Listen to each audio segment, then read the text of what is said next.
The morning sun on Eris 4 was soft and golden, the kind of light that made everything look like it belonged in a painting. Una stood at the front of her open-air classroom, watching 23 small faces look up at her with the kind of trust that only children could give. They sat on colorful mats spread across the grass, their little hands busy with crayons and paper. Today's lesson was simple. Draw an alien you would like to be friends with. A boy named Jiho held up his drawing proudly. It showed a tall green creature with 6 arms, holding hands with a tiny human stick figure. "He has 6 arms, so he can hug more people," Jiho said. The other children laughed. Una smiled and told him it was beautiful. She meant it. These children had been born on this colony, far from Earth, far from war, far from anything that could hurt them. That was the whole point of Eris 4. It was a farming world. A world where families came to grow food and raise children under open skies. There were about 4,000 people living on the colony. More than 600 of them were children. There was no military base, no weapons depot, no warships in orbit. The Galactic Accord had classified Eris 4 as a protected civilian settlement. Every species in the galaxy had signed the agreement. No one was supposed to touch this place. Una was helping a girl named Somin fix her drawing when the sky changed. It happened fast. One moment the sun was warm and the air smelled like fresh soil. The next moment there was a sound like thunder that did not stop. Una looked up and saw dark shapes cutting through the clouds. Ships. Dozens of them. They were not human ships. The hulls were black and angular, covered in markings she recognized from her galactic studies training. Drenari warships. She did not understand. The Drenari had no reason to be here. There was nothing here worth taking. But the ships kept coming, and then the first explosion hit the grain storage building 200 meters away, and the ground shook so hard that several children fell off their mats. The screaming started. Una moved on instinct. She grabbed the nearest children and pulled them toward the school building. "Inside! Everyone inside now!" she shouted. The older kids helped the younger ones. Somin was crying. Jiho was clutching his drawing against his chest like it could protect him. Una counted heads as they ran. 21. 22. She was missing one. She turned around and saw a small boy named Minjae standing frozen in the field, staring at the sky with wide eyes. She ran back, scooped him up, and carried him inside just as another explosion turned the field into fire. On the ground, Drenari soldiers poured out of landing craft. They moved through the colony with brutal efficiency. Their commander was a sub-officer named Telak. His orders were clear. Destroy the infrastructure. Burn the fields. Make the humans suffer. This was punishment. Earth's diplomats had blocked a Drenari mining claim in the Galactic Council 3 months ago, and Warlord Vorath had decided that a soft human colony would be the perfect target to send a message. Telak did not care that the settlement was full of civilians. He did not care that there were children. To the Drenari, humans were a weak species, too emotional, too soft. Telak believed that breaking their spirit would be easy. All he had to do was show them pain. The soldiers moved through the streets, firing at buildings, smashing equipment, rounding up anyone they found. They did not ask questions. They did not give warnings. A medical clinic was hit. A community hall collapsed. The screams of people trapped under rubble mixed with the sound of Drenari boots on broken ground. Inside the school building, Una pressed the children against the far wall and covered them with her body. The building shook. Dust fell from the ceiling. A crack split the wall above them. She could hear gunfire outside, close, too close. The children were sobbing, their small bodies shaking against hers. She whispered to them, "I am here. I am not leaving. Close your eyes. I am right here." A blast hit the east wall of the school. The roof caved in on one side. Yuna felt burning pain across her back and arms as hot debris fell on her. She did not move. She kept herself over the children.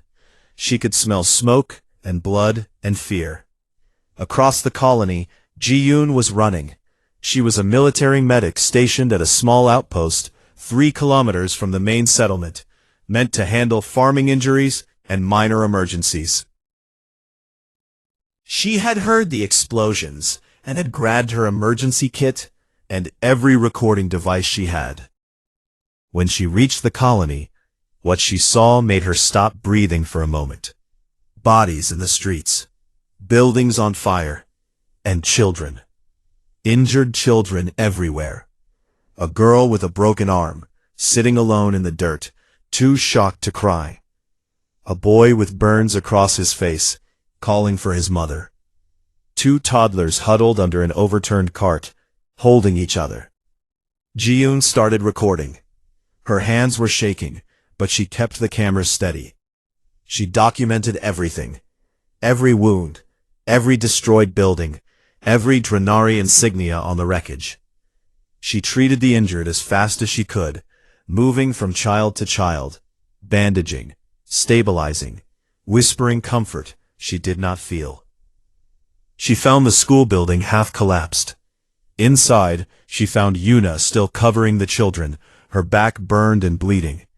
Yuna looked up at her with eyes full of pain, and said only one thing. "Are they all alive?" Ji-yoon checked. They were. Every one of Yuna's students had survived. Yuna had taken everything meant for them. Ji-yoon transmitted her recordings to Earth using an emergency burst signal. She sent everything. The footage, the medical data, the names and ages of every child she treated. She sent it just before the Drenari jammed all communications from the planet. As night fell on Eris 4, the fires still burned. Telik walked through the ruined colony, satisfied with his work. He stepped over broken toys and small shoes without looking down. He passed the collapsed school and did not notice the woman inside, still holding the children, still breathing, still alive. He did not know what he had just started. He did not understand what humans became when you touched their children. He would learn, but by then, it would be far too late for the Drenari to do anything but watch their world fall apart. Yuna held the children through the night, whispering their names like a prayer, and somewhere far away, across the cold black distance of space, the message was already arriving on Earth. The war room of the United Earth Naval Command was deep underground, built into the rock beneath a mountain range that had stood for millions of years. It was a place designed for the worst days in human history. The day the footage from Eris 4 arrived was one of those days. Fleet Admiral Taeho stood at the center of the room, surrounded by generals, admirals, intelligence officers, and political advisors. Every screen in the room showed the same thing. Ji-yoon's recordings.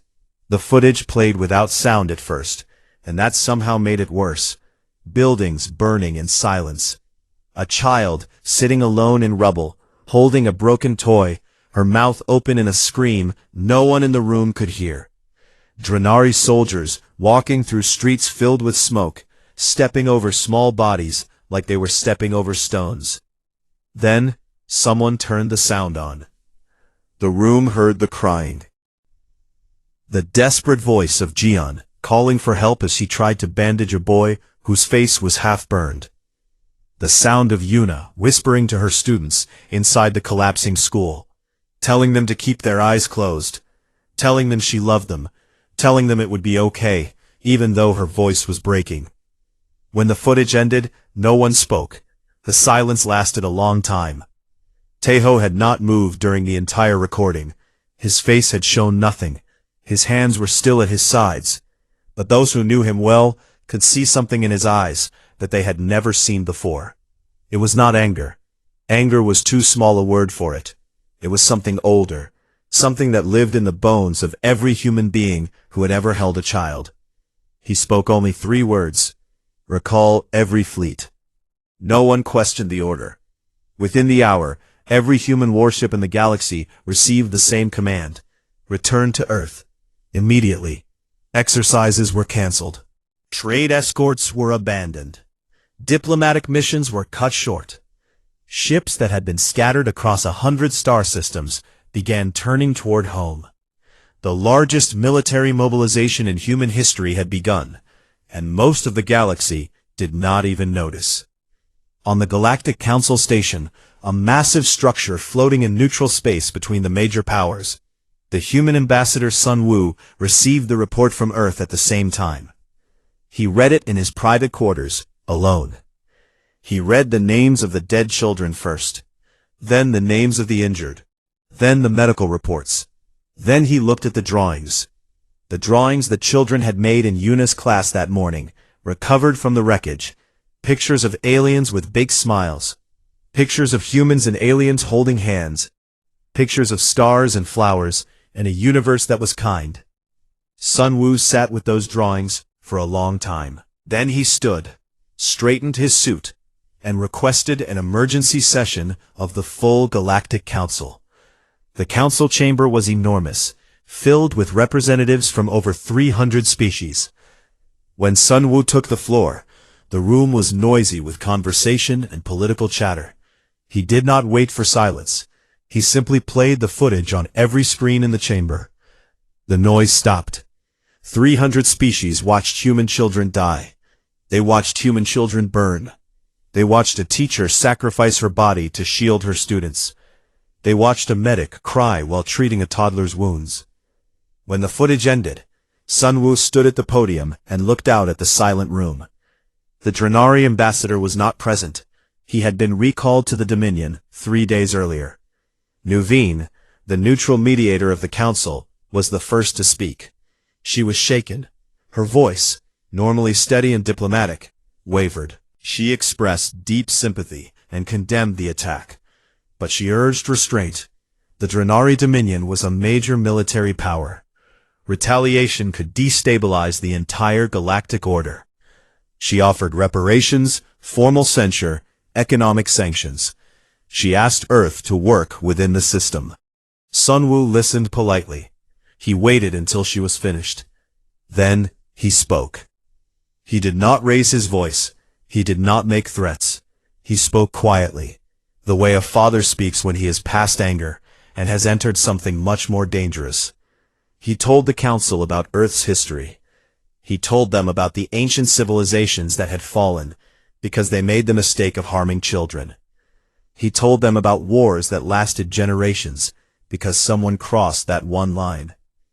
He told them that in all of human history, across every culture, every nation, every era, there was one rule that never changed. You do not touch the children. He paused, and then he said something that every ambassador in that room would remember for the rest of their lives. We came to this galaxy with open hands. We offered trade, friendship, knowledge, and cooperation. We asked for nothing except to be left in peace. We signed your treaties. We respected your borders. We played by your rules.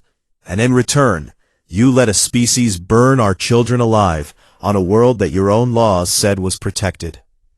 He looked at Nuveen directly. You are asking me to accept reparations. You are asking me to accept money for the lives of children. I want you to understand something. There is no amount of money in this galaxy that equals the life of one human child. There is no political framework that can absorb what has been done. There is no negotiation.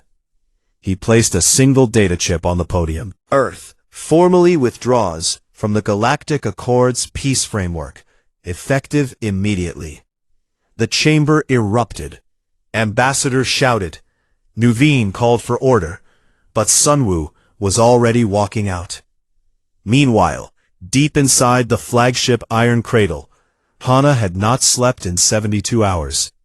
She sat in front of a wall of holographic displays, each one showing a different piece of the Drenari Dominion. Fleet positions, colony locations, supply lines, communication networks, defense grids, patrol routes. She mapped everything, every weakness, every blind spot, every vulnerability.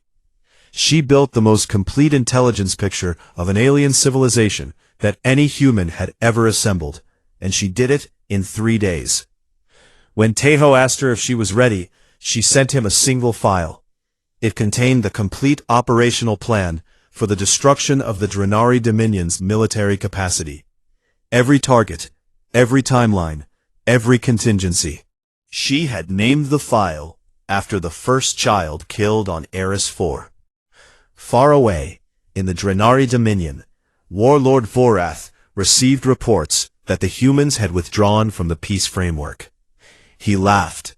He actually laughed. He told his generals that the humans were a species of soft, emotional creatures who would cry for a few weeks and then come begging for a new treaty. He called them grieving animals and ordered a celebration feast.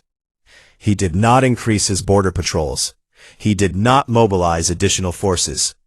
He did not believe, not for one moment, that the humans would actually fight. This was the worst mistake any being in the galaxy had ever made. Taeho stood on the bridge of the Iron Cradle as the last of Earth's fleets arrived in formation around the homeworld. Carriers, dreadnoughts, cruisers, destroyers, and ships that had no official classification because they had been built in secret for exactly this kind of day. He opened a channel to every ship in the fleet. His voice was calm and clear. "This is Fleet Admiral Taeho. Today we begin Operation Lullaby. Every ship in this fleet has been renamed. You will find your new designation in your command files. Each vessel now carries the name of a child from Eris 4. You will fight under their names. You will carry their names into the dark. And when this is over, the galaxy will remember every single one of them." He closed the channel and looked out at the stars. Somewhere out there, the Drenari were sleeping peacefully, unaware that the most dangerous species in the galaxy had just decided, with absolute and total certainty, that the Drenari Dominion would cease to exist. Taeho whispered into the silence of the bridge, "They will hear the children's names before the end." For over a century, humanity had presented itself to the galaxy as a species of traders, diplomats, and farmers. They smiled at council meetings. They built hospitals on alien worlds. They shared agricultural technology with developing species for free. They were polite. They were generous. They were kind. And every single species in the galaxy had made the same mistake. They confused kindness for weakness. What no one knew, what no intelligence service had ever discovered, was that behind the smiling diplomats and open trade routes, Earth had been quietly building the most advanced military force the galaxy had ever seen. Not because humans wanted war, but because buried deep inside the bones and blood of every human being was an instinct older than language, older than civilization, older than thought itself. Protect the young, at any cost, always. The fleets moved out from Earth in perfect formation. 312 warships, each one now carrying the name of a child from Eris 4. The carrier Jiho, the destroyer Somin, the cruiser Minjae. Every name painted on every hull in white letters that glowed against the dark metal. The crews did not need speeches or motivation. Every sailor, every marine, every pilot had seen the footage. They knew whose names they carried. That was enough. Taeho commanded from the bridge of the Iron Cradle, the flagship of the fleet. The Iron Cradle was a dreadnought so large that when Drenari long-range sensors first detected it, they classified it as a space station. It was not a space station. It was a warship built around a simple idea, that humanity's children would always have something standing between them and the dark. The first phase of Operation Lullaby was silent. Hana's intelligence work had identified every weakness in the Drenari early warning network. Human stealth ships, small and fast and nearly invisible, slipped through Drenari space like ghosts. In a single coordinated strike, they disabled sensor stations across 3 sectors simultaneously. the Drenari border went blind. Their commanders did not realize anything was wrong for almost 6 hours. By then, it was already too late. The main fleet hit the Drenari outer colonies first. These were military outposts and supply bases, the backbone of the Dominion's war machine. Tejo had been clear in his orders: military targets only. Every strike was precise. Every target was confirmed. Hana had mapped each installation down to the individual buildings, and the fleet followed her plans exactly. The first outpost fell in 40 minutes. The second, in 20. The third surrendered before a single shot was fired, because the garrison commander had already received word of what happened to the first two. But it was what happened after the fighting that shocked the galaxy. Do-hyun led the 7th Reaper Division, the ground forces assigned to secure captured Drenari installations. His soldiers were trained for close combat, urban warfare, and hostile environments. They were some of the most dangerous fighters humanity had ever produced. And when they entered the Drenari outposts, they did something no one expected. They protected the civilians. At every installation, before the first bomb fell, human forces broadcast warnings on all Drenari communication channels. They told civilians to move to designated safe areas. They gave them time. Then, after the military targets were destroyed, the 7th Reaper Division moved in and set up medical stations, water distribution points, and temporary shelters for displaced Drenari families. Do-hyun personally oversaw the evacuation of a Drenari colony where 300 civilians, including over 50 children, were living next to a military fuel depot. His soldiers carried Drenari children to safety on their shoulders. They gave them food from their own rations. A photograph of a human marine holding a sleeping Drenari infant while standing in the ruins of a military base spread across the galactic news networks within hours. A captured Drenari officer, a mid-ranking commander named Rethis, was brought before Do-hyun for questioning. Rethis was confused. He had been told that humans were savage, emotional creatures who would slaughter everything in their path. Instead, he had watched human soldiers treat his wounded and feed his people's children. "Why?" Rethis asked. "Why do you spare our civilians? We did not spare yours." Do-hyun looked at him for a long moment. "Because we are not you," he said. "We know what children are worth. Every child, not just ours." Rethis had no answer for that. The news of humanity's campaign spread through the galaxy like fire. Every species watched in a mixture of terror and awe. The humans were destroying the Drenari military with an efficiency that defied all predictions. Analysts had estimated that a war between Earth and the Drenari Dominion would last years and cost millions of lives on both sides. Instead, the humans were dismantling the Dominion's military capability in weeks, and they were doing it while protecting enemy civilians. This was something the galaxy had never seen before.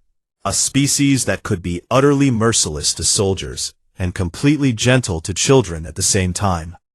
A species that could destroy your army and then bandage your daughter's scraped knee. It was beautiful and terrifying, and it made every other civilization in the galaxy quietly update their military files on humanity.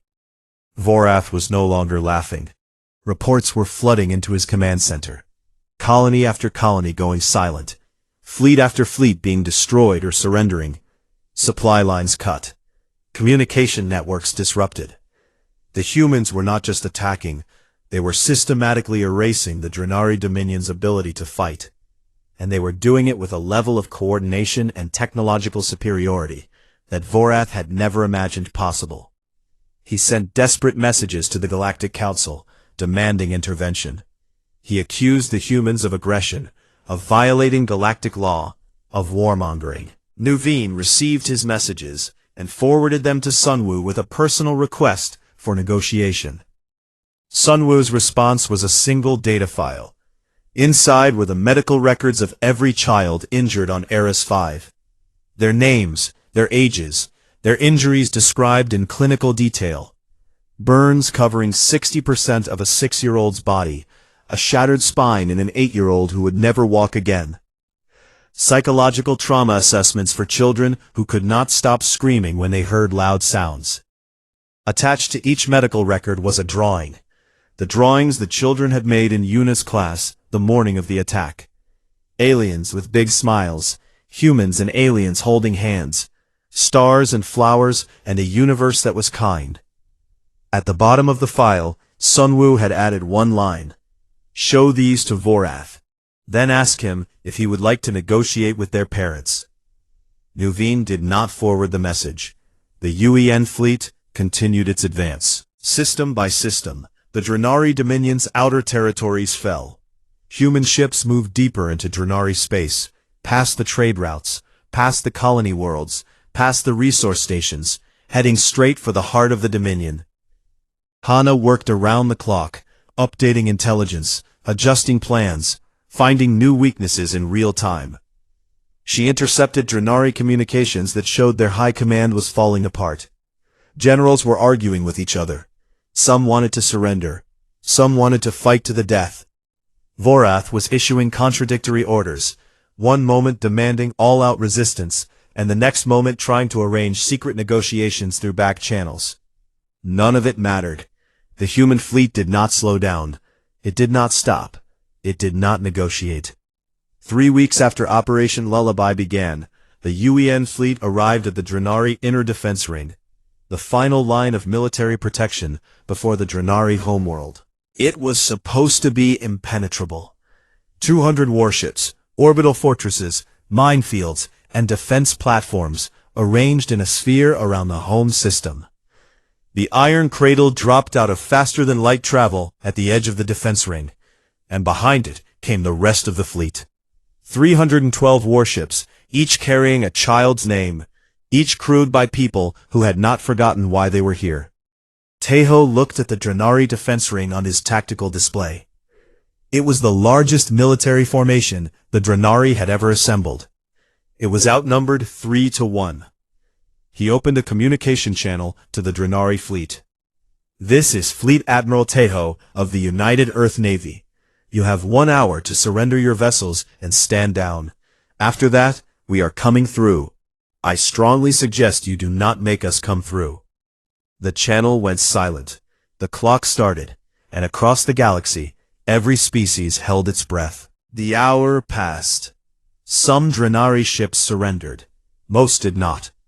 Vorath had ordered his fleet to hold the line at all costs, and enough of his captains still believed in him to obey.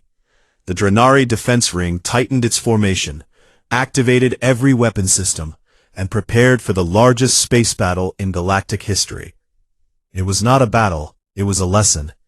Taeho gave a single command. The UN fleet moved forward in a formation that military historians would study for centuries. It was called the Cradle Formation, designed by Hana specifically for this engagement.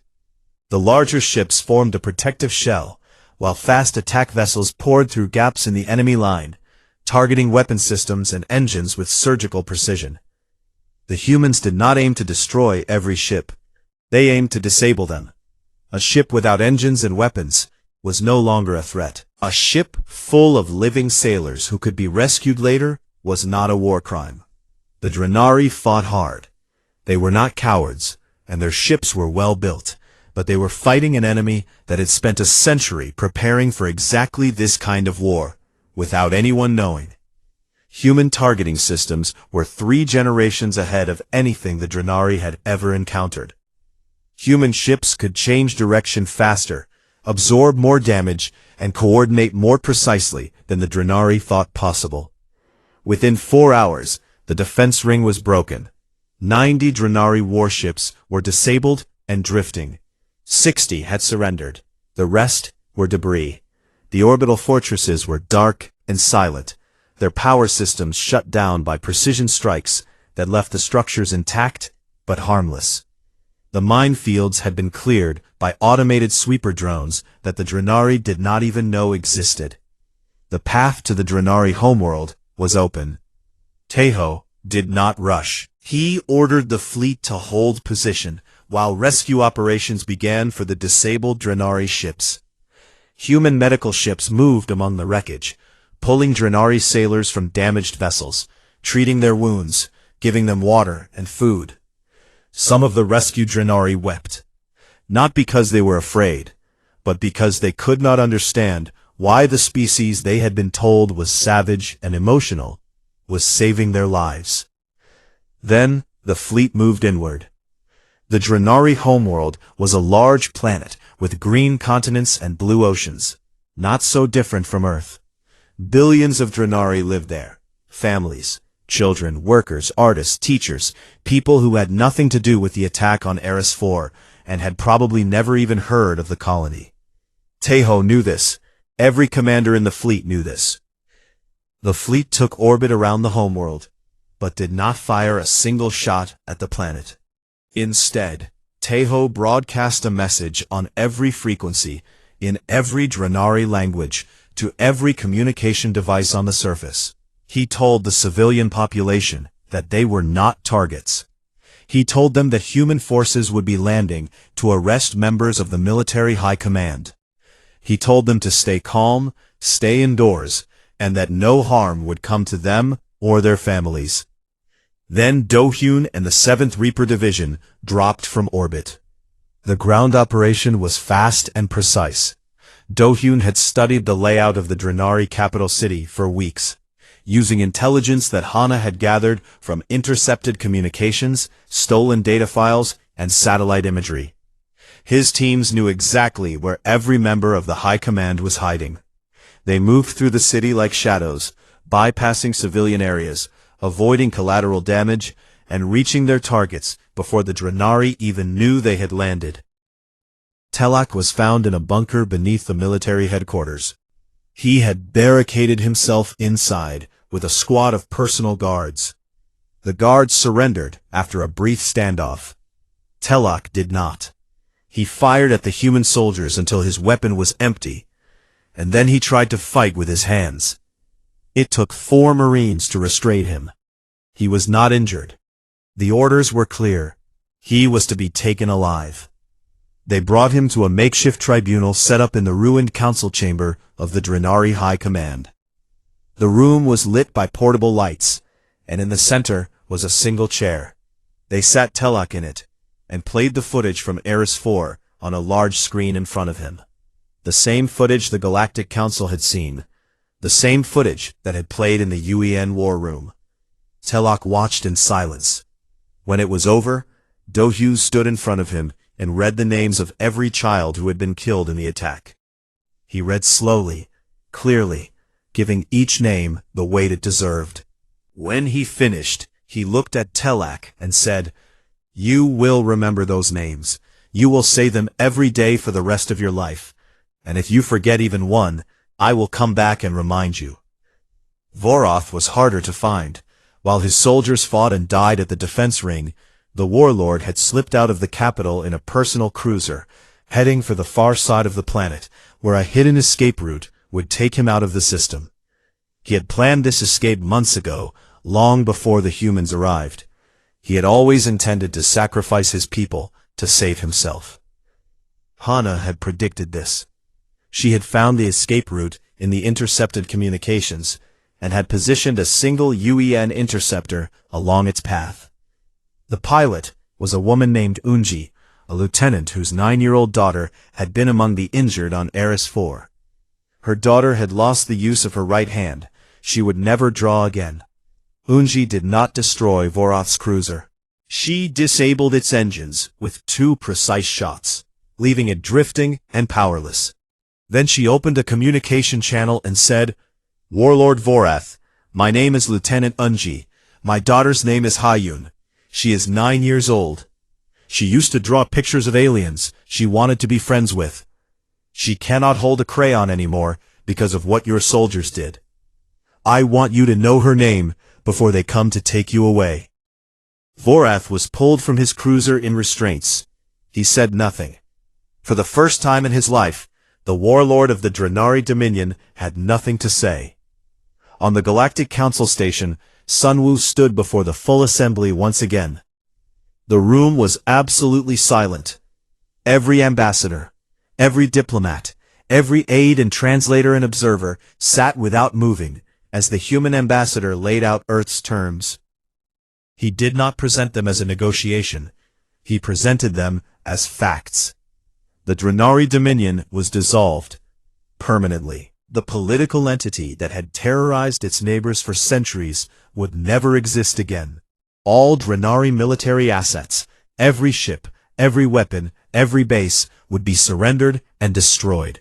Drenari colonies would be allowed to govern themselves under galactic observation, free to build their own futures, but they would never again be united under a single military command. Vorath and Telak would stand trial for crimes against children. And then, Sunwoo introduced the most important part, a new galactic law. He called it the Eris Accord. It was simple. The deliberate harming of any species' children by any government, military, or organized force would be considered the highest crime in the galaxy. The punishment would be the complete dismantlement of the offending civilization's government and military apparatus. Not sanctions, not fines, not diplomatic consequences. The same thing that had just happened to the Drenari. Nuveen seconded the motion. She had watched the entire war unfold and had understood something that many in the room were only now beginning to grasp. The humans were not making a threat. They were making a promise. And they had just proven, beyond any possible doubt, that they could keep it. The vote was unanimous. 300 species voted in favor of the Eris Accord. Not one voted against it. Not one abstained. The trial of Vorath and Telak was held 3 days later in the council chamber. It was broadcast to every inhabited world in the galaxy. The evidence was presented calmly and thoroughly. Ji-Yoon's footage, medical records, testimony from survivors. Yuna appeared via communication link, her scars still visible, her voice steady, and described what happened in her classroom that morning. At the end of the trial, before sentencing, the tribunal required Vorath to read the names of every child who was killed. He was handed a list. His hands shook as he held it. He read each name aloud, slowly, stumbling over the human pronunciations. When he finished, there were tears on his face. The galaxy watched a warlord weep over the names of children he had ordered killed, and something shifted in the way every species understood humanity. The humans were not savage. They were not cruel. They were something much more frightening. They were parents. And they would burn the galaxy to the ground before they let anyone harm their children again. 2 years passed. The galaxy settled into a new kind of peace. One that was quieter and more careful than the peace that came before. Species that had once tested boundaries and pushed against treaties now thought twice. Not because they feared human weapons, though they did, but because they understood, finally, what lived behind the kindness that humans showed the universe. They understood what would wake up if that kindness was betrayed. On Eris 4, the colony had been rebuilt, not just repaired, not just patched together, but transformed into something that had not existed before. Engineers and architects from Earth had volunteered by the thousands to help. They came with materials, tools, and plans, but they also came with something else. They came with the need to make it right. The fields were green again, wider and richer than before. New homes stood where the old ones had burned. A school had been built where Yuna's classroom once stood, twice as large, with windows that let in the golden morning light from every direction. At the center of the colony was a new plaza. It was called the Children's Garden. It was a wide open space filled with flowers and trees from a dozen different worlds. Walking paths wound through it, and benches sat in the shade of branches that had been carried across star systems, because someone on a distant planet had heard what happened and wanted to send something alive and growing. At the heart of the Children's Garden stood a monument. It was made of white stone from Earth, polished smooth and warm to the touch. On its surface, carved in letters that would last longer than the stars, were the names of every child who had been harmed on Eris 4. Their ages were listed beside their names. Below the names was a single sentence. They dreamed of a kind universe. We will build it for them. Yuna came to the monument every morning before class. She stood in front of it and read the names silently, the way she used to take attendance, and then she walked to her new classroom and opened the door. Her students were waiting for her. 28 of them now, more than before. They sat on colorful mats, just like the old days, but the faces were different. Some were human children, born on the colony, or brought by families who had moved to Eris 4 after the rebuilding. But some were not human. 4 young Drenari children sat among the others, orphans, displaced by the fall of the Dominion, brought to the colony by a resettlement program that Yuna herself had asked for. The first day the Drenari children arrived, some of the human parents had been angry. How could Drenari children be welcome to the place where Drenari soldiers had killed their own? But Yuna had spoken at a community meeting, still carrying the scars on her back and arms, and had said something that silenced every argument. These children did not attack us. They are children, the same as ours. If we teach them to be hated, we become what the Drenari were. If we teach them to be loved, we become what we always said we were. No one argued after that.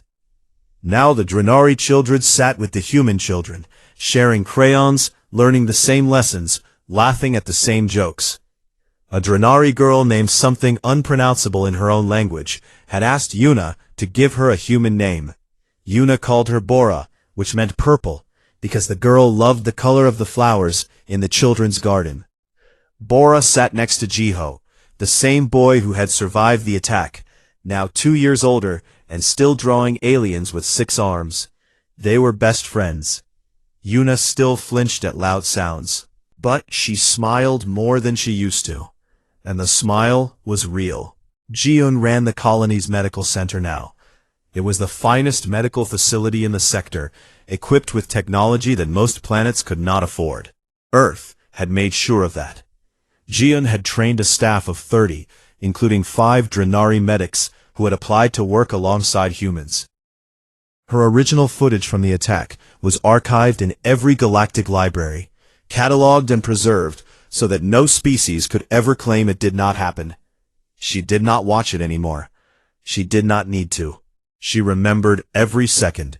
Hana had left military intelligence. She now led a galactic information sharing network, a system she had designed to make sure that no civilian colony on any world, human or otherwise, would ever be caught unaware again. Sensor networks, early warning systems, and rapid response communication lines connected hundreds of settlements across the galaxy. She worked from a quiet office on Earth, and rarely spoke to the press. But every intelligence agency in the galaxy knew her name, and treated her with a respect that bordered on fear. Do-hyun had not left Eris 4. He commanded the permanent defense garrison that Earth had stationed on the colony. A full brigade of the 7th Reaper Division, the most decorated combat unit in human history, now stood guard over a farming world. Their weapons were always ready, their training never stopped, but most of their time was spent doing something else entirely. They coached the colony's children in sports. They helped build playgrounds. They organized games and competitions and field trips. The 7th Reaper Division had adopted an unofficial motto that had spread across the galaxy: the Playground Watch. Do-hyun had the words stitched onto his unit patch, and he wore it with more pride than any medal he had ever received. He lived quietly on Earth, in a small house near the ocean, and spent his days reading and walking along the shore. He did not give interviews. He did not write memoirs. He did not attend ceremonies or accept awards. Once a year, on the anniversary of the attack, he traveled to Eris 4 alone. He stood before the monument in the children's garden and read every name. He always came early in the morning, before anyone else was there, and he always whispered the same thing before he left. We kept our promise. On the second anniversary of the Eris Accord, Sunwoo stood before the Galactic Council one final time. He was stepping down from his position as Earth's ambassador, and this was his farewell address. The chamber was full. Every seat was taken. Species that had not attended council sessions in decades had sent representatives to hear him speak. He did not talk about war. He did not talk about power, or military strength, or deterrence. He talked about Yuna's classroom. He told the council about the morning of the attack, about the lesson Yuna had given her students, about the drawings they had made. He described each one in detail, from memory, because he had studied them so many times that they were burned into his mind. The alien with 6 arms who could give bigger hugs. The spaceship made of flowers.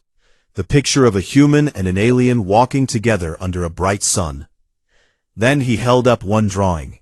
It had been recovered from the wreckage of the school, crumpled and stained with dust and a little bit of blood. It showed a small human figure, holding hands with a tall alien figure, both of them smiling, standing under a yellow sun with a blue sky behind them. A child named Haeyun had drawn it. Unji's daughter. The girl who could no longer hold a crayon. Sunwoo held the drawing up so the entire chamber could see it, and he said, "This is what we fight for. Not territory, not resources, not pride, not power. This. A child's belief that the universe is kind. A child's hope that the stranger in the stars wants to be her friend. This is the most precious thing that humanity has ever produced. More valuable than any technology, any weapon, any empire. And I am telling you now, as I told you 2 years ago, that if anyone in this galaxy ever tries to destroy this, there is no force in existence that will save them from us." The chamber was silent for a long time after he finished. Years later, a new alien species made first contact with the galactic community. They were young and curious and eager to learn about the civilizations they were joining. Nuveen, now the senior mediator of the council, was assigned to brief them on galactic laws and customs. The alien ambassador listened carefully to everything, nodding along, until Nuveen mentioned the Eris Accord. The ambassador asked what it was. Nuveen paused. She thought about how to explain it. She thought about the footage she had watched, the trials she had witnessed, the war she had seen unfold from her seat in the council chamber. She thought about the drawing of 2 figures holding hands under a sun. Then she said, "It means you may challenge humanity in trade. You may argue with them in politics. You may even, if you are very foolish, face them in war. But if you harm their children, if you touch even one of them, there will not be enough left of your civilization to remember it ever existed." The alien ambassador was quiet for a long time. Then it asked, very carefully, "Has anyone ever tested this law?" Nuveen looked at the ambassador. "Once," she said. "Only once." Far away, on a green and golden world at the edge of known space, a little girl walked through a garden full of flowers from a dozen different planets. She carried a small watering can and moved carefully between the rows, giving each flower just the right amount. When she reached the white stone monument at the center of the garden, she stopped and looked up at the names carved into its surface. She could not read all of them yet. She was still learning. But she knew they were important. She set down her watering can and knelt in the soft dirt beside the monument. She dug a small hole with her hands and placed a seed inside. She covered it gently and patted the earth flat. Then she stood up, brushed the dirt off her knees, and looked up at the sky. The stars were just beginning to appear in the evening light, small and bright and endless. She smiled. And somewhere in the vast and ancient galaxy, in council chambers and on warships and in the quiet rooms where decisions were made, every species remembered the lesson that humanity had taught them. Not with anger, not with threats, but with a simple, unbreakable truth that had been written in the stars since the first human mother held her child and looked up at the night sky and swore, on everything she was, that nothing would ever hurt them. Nothing. Ever.